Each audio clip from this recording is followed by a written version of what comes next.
Hello friends, ધમુસ kitchen and vlog પર તમારું સ્વાગત છે. મિત્રો, એકના એક સ્વાદમાં ઢોકળા ખાઈને જો કંટાળી ગયા છો તો આજે હું તમારી સાથે ખૂબ જ ટેસ્ટી બનતા ઢોકળાની રેસિપી શેર કરું છું.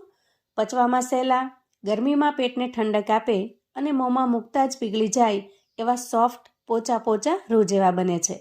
બનાવવાની રીત અને સામગ્રી રૂટીન ઢોકળા કરતાં થોડી અલગ અને હેલ્ધી છે. તો ચાલો ઝડપથી રીત જોઈ લઈએ. સૌથી પહેલાં આપણે અહીંયા લઈશું 2 મીડિયમ સાઇઝની કાકડી અને કાકડીને પાણીની અંદર ખૂબ સારી રીતે ધોઈ લઈએ.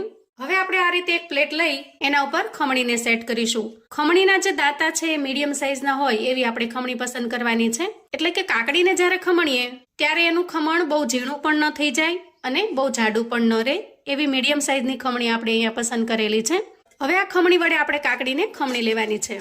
આ રીતે આપણે કાકડીને ખમણીને તૈયાર કરી લીધી છે.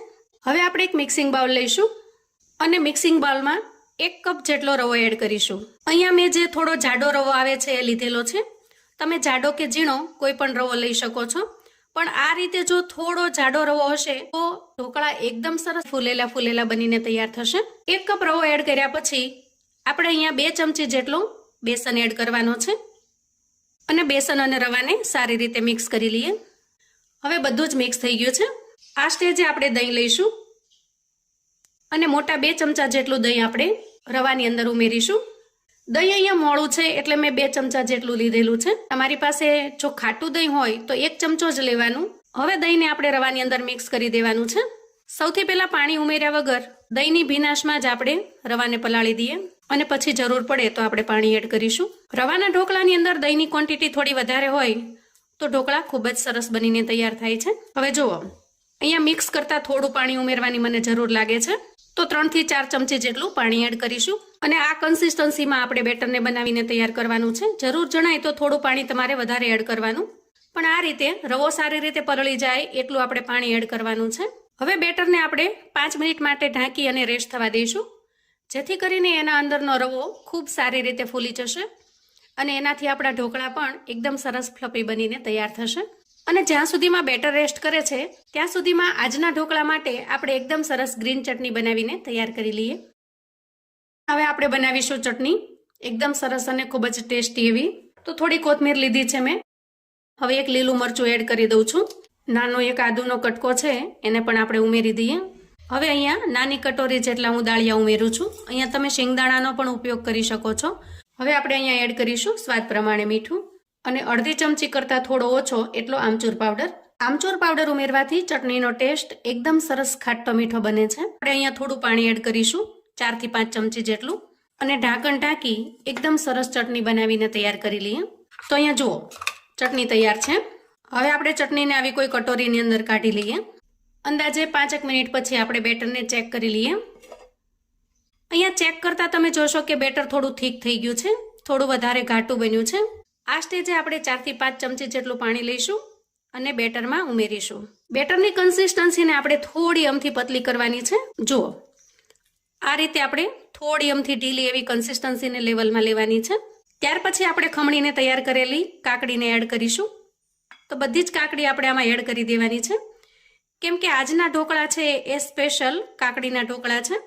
અસહ્ય ગરમીની અંદર જ્યારે પેટમાં બળવા માંડે અથવા તો મસાલાવાળું કશું ખાવાનું પસંદ ન આવે ત્યારે તમે આ કાકડીના ઢોકળા બનાવીને તૈયાર કરી શકો છો. એકદમ સરસ પેટમાં ઠંડક આપે એવા બનીને તૈયાર થાય છે. હવે કાકડીના બધા જ મિશ્રણને આપણે પહેલાં બેટરની અંદર મિક્સ કરી દઈએ. તો જુઓ, કાકડી બેટરની અંદર સારી રીતે મિક્સ થઈ ગઈ છે. હવે આપણે આમાં મસાલા કરી લઈશું. રેસિપી એકદમ સિમ્પલ હોવાથી મસાલા પણ થોડા ઘણા જ જશે. એકદમ સિમ્પલ રીતે બનશે. 1 ચમચી જેટલી આદુ અને મરચાંની મેં અધકચરી પેસ્ટ બનાવેલી છે, એને ઉમેરીશું. તીખાશ માટે આપણે અહીંયા માત્ર આદુ મરચાંની પેસ્ટ જ ઉમેરવાના છીએ અને આ મરચું પણ એકદમ તીખું ન હોય એવું મેં લીધેલું છે. તીખી લીલી મરચી આવે છે એ નથી લીધી. સ્વાદ પ્રમાણે મીઠું ઉમેરીશું. 1 ચમચી ધાણા જીરું પાવડર ઉમેરીશું અને સમારીને તૈયાર કરેલી કોથમીર એડ કરીશું. કોથમીરનું પ્રમાણ થોડું જાજુ રાખવાનું અહીંયા, કેમ કે આજના ઢોકળા બનશે એકદમ સરસ ગ્રીન અને વળી જેવી રીતે કાકડી પણ ઠંડી એવી રીતે કોથમીર પણ ઠંડી છે ગુણમાં અને એનાથી ઢોકળાનો ટેસ્ટ પણ ખૂબ જ સરસ બનશે. બધી જ વસ્તુને સારી રીતે મિક્સ કરી લઈએ. તો આજના ઢોકળા બનાવવા માટે આપણે હળદર કે મરચાંનો ઉપયોગ નથી કરવાના. યુનિક અને અલગ રીત છે આ પહેલાં જો તમે ક્યારેય ટ્રાય ન કર્યા હોય તો એક વખત ચોક્કસથી બનાવજો, ખરેખર તમને ખૂબ જ પસંદ આવશે. અહીંયા મસાલાને મેં સારી રીતે મિક્સ કરી લીધા છે. હવે જુઓ, ઢોકળાને એકદમ ટેસ્ટી બનાવવા માટે આપણે અહીંયા વઘારિયાની અંદર 1 ચમચી જેટલું તેલ ગરમ કરી લીધું છે. આ તેલની અંદર આપણે લસણની કળીઓ એડ કરીશું. લગભગ 3 થી 4 લસણની કળીઓને મેં આ રીતે ઝીણી ઝીણી સમારી લીધી છે. અને લસણની કળીઓનો ટેસ્ટ આના અંદર ખૂબ જ મસ્ત લાગે છે. પણ જો તમે લસણ ન ખાતા હો તો લસણને સ્કીપ કરી શકો છો. 1 ચમચી જેટલી રાઈ એડ કરીશું અને 1 ચપટી જેટલી હિંગ એડ કરીશું. લસણની કળીઓ આ રીતે બ્રાઉન કલરની થઈ ગઈ છે. વઘારિયાને જરૂર પડે તો થોડી વાર માટે ગેસ પર રાખી લેવાનું. અને લસણની કળીઓ બ્રાઉન કલરની થાય એટલે વઘારને આપણે બેટરની અંદર ઉમેરીશું અને સારી રીતે મિક્સ કરી લઈશું. તો અહીંયા બેટર બનીને તૈયાર થઈ ગયું છે. હવે થોડી આગળની તૈયારી કરી લઈએ અને બેટરને સાઈડ પર મૂકી દઈએ. હવે આપણે એક મોટું વાસણ લઈશું અને વાસણની અંદર એક કાંઠો અથવા તો સ્ટેન્ડ આ રીતે સેટ કરીશું અને 1 થી 1.5 ગ્લાસ જેટલું પાણી એડ કરીશું. ત્યાર પછી આવી કોઈ ડીશ કે પ્લેટ લઈશું અને એને ઓઇલથી ગ્રીસ કરી લઈશું અને ડીશ કે પ્લેટને આ રીતે એક્ઝેક્ટ વચ્ચે સેટ કરીશું. આ સેટઅપ તૈયાર થઈ જાય એટલે આપણે એને ગેસ પર મૂકીશું. હવે જુઓ, ગેસ પર પાણી ગરમ થાય છે ત્યાં સુધીમાં આપણે બેટરની અંદર ઈનો એડ કરી દઈએ. થોડું પાણી નાખી ઈનોને એક્ટિવેટ કરી લઈએ અને સારી રીતે મિક્સ કરી લઈએ. હવે ઓઇલથી ગ્રીસ કરેલી થાળીની અંદર આપણે બેટરને ટ્રાન્સફર કરીશું અને આ રીતે ટેપ કરી મિશ્રણને સારી રીતે ફેલાવી લઈશું. હવે જુઓ, અહીંયા પાણી સરસ ગરમ થઈ ગયું છે. તો તૈયાર કરેલી થાળીને આપણે એના અંદર સેટ કરી દઈશું અને ગેસની ફ્લેમને મીડિયમ રાખી આ રીતે 8 થી 10 મિનિટ માટે સારી રીતે સ્ટીમ થવા દઈશું. અંદાજે 8 મિનિટ પછી આપણે ઢાંકણ ખોલીને ચેક કરી લઈએ. જો એકદમ સરસ તૈયાર થઈ ગયા છે. હવે આપણે થાળીને બહાર કાઢી લઈશું અને થોડી વાર માટે ઠરવા દઈશું. તો અહીંયા થાળી ઠંડી થઈ ગઈ છે. સૌથી પહેલા આપણે કિનારી છોડાવી લઈએ અને પીસ કરી લઈએ. કાકડીના ઢોકળા એકદમ સરસ બનીને તૈયાર થઈ ગયા છે. તમારે આ રીતે સિમ્પલી એન્જોય કરવું હોય તો એ રીતે પણ તમે એન્જોય કરી શકો છો અથવા તો આના અંદર થોડો વઘાર એડ કરી દેવાનો. તો અહીંયા જુઓ, 1 ચમચી જેટલું મેં તેલ ગરમ કરી લીધું છે અને એમાં આપણે થોડી રાઈ એડ કરીશું. રાઈ થોડી ફૂટી જાય એટલે આપણે ઢોકળાની ઉપર આ રીતે સ્પ્રિંકલ કરી દઈશું જેથી ઢોકળાની ઉપરની જે સાઈડ છે એ સૂકી નહીં થઈ જાય અને આ રીતે વઘાર એડ કરવાથી ખૂબ જ ટેસ્ટી એવા બનીને તૈયાર થશે.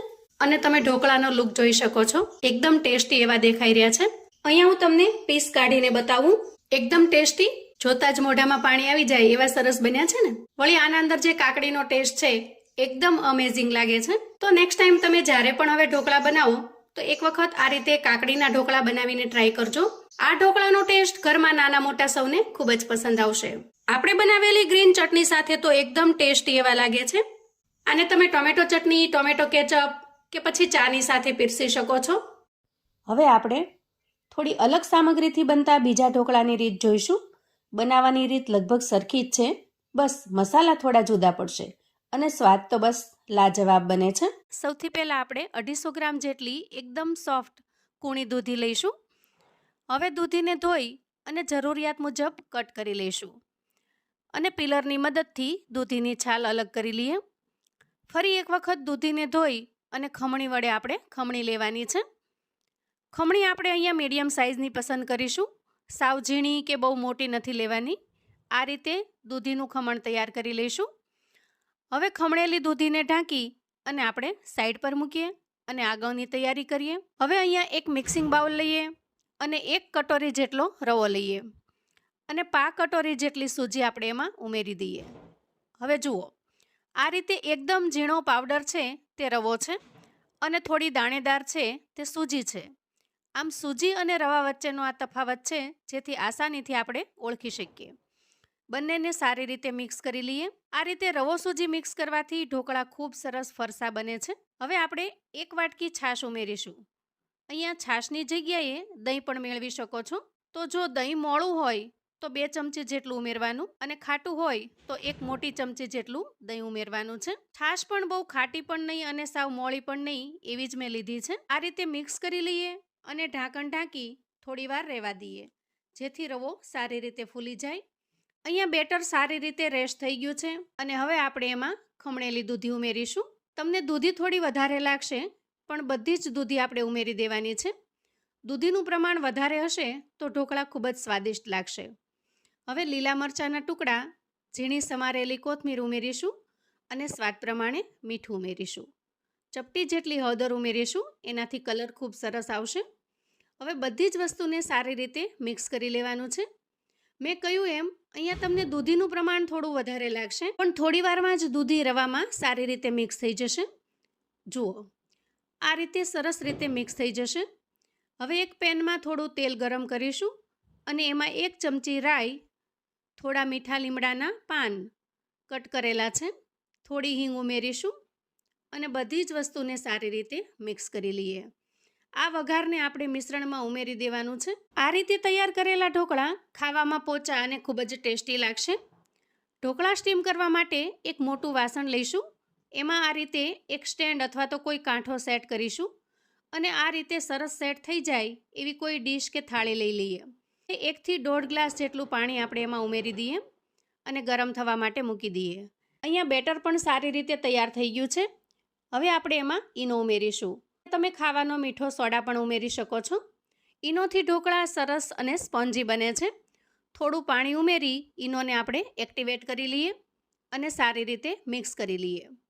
હવે અહીંયા ગેસ ઉપર પાણી પણ સરસ રીતે ગરમ થઈ ગયું છે. તો તૈયાર થયેલું બેટર આપણે થાળીમાં ઉમેરી દઈએ અને ઢાંકણ ઢાંકી અંદાજે 8 થી 10 મિનિટ સુધી સ્ટીમ થવા દઈશું. ગેસની ફ્લેમને આપણે અહીંયા મીડિયમ પર રાખીશું. 7 થી 8 મિનિટ પછી ઢાંકણ ખોલીને ચેક કરી લઈએ. જુઓ, એકદમ સરસ રીતે તૈયાર થઈ ગયા છે. હવે થાળીને ઠંડી થવા દઈએ અને ઠંડી થયા પછી આપણે એમાંથી પીસ કરી લઈશું. હવે ઢોકળાને વધારે ટેસ્ટી બનાવવા માટે થોડો વઘાર ઉપરથી ઉમેરી દઈએ. એક પેનમાં થોડું તેલ ગરમ કરીશું અને 1 ચમચી રાઈ ઉમેરી દઈએ.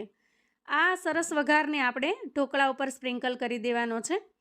ઢોકળા સ્પોન્જી અને ટેસ્ટી બનીને તૈયાર થશે.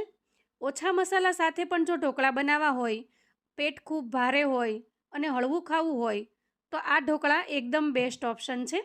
પચવામાં સહેલા અને સ્વાદિષ્ટ બને છે. 100% મિત્રો, જો એક વખત આ રીતે ઢોકળા બનાવશો તો આ ટેસ્ટી ઢોકળા વારંવાર બનાવવાનું પસંદ કરશો. કોઈ પણ ચટણી સાથે ટેસ્ટી લાગશે. તો આવું અવનવું જાણવા માટે અને મને સપોર્ટ કરવા માટે ચેનલ પર જો તમે નવા છો તો પ્લીઝ ચેનલને સબસ્ક્રાઈબ કરો. વિડીયો ગમે તો લાઈક અને શેર કરો. તમારા સગા સંબંધી મિત્રોને પણ આપણા આજના એકદમ સિમ્પલ મસાલાથી બનેલા ઢોકળાની રેસિપી ચોક્કસથી મોકલી આપજો, જેથી એ લોકો પણ બનાવીને તૈયાર કરી શકે, એન્જોય કરી શકે અને એના પરિવારને પીરસી શકે. કોમેન્ટમાં મને ચોક્કસથી જણાવજો મિત્રો કે આજની આ ઢોકળાની રેસિપી તમને કેવી લાગી છે. ફરી મળીશું એક નવી રેસિપી સાથે. ત્યાં સુધી આવજો મિત્રો.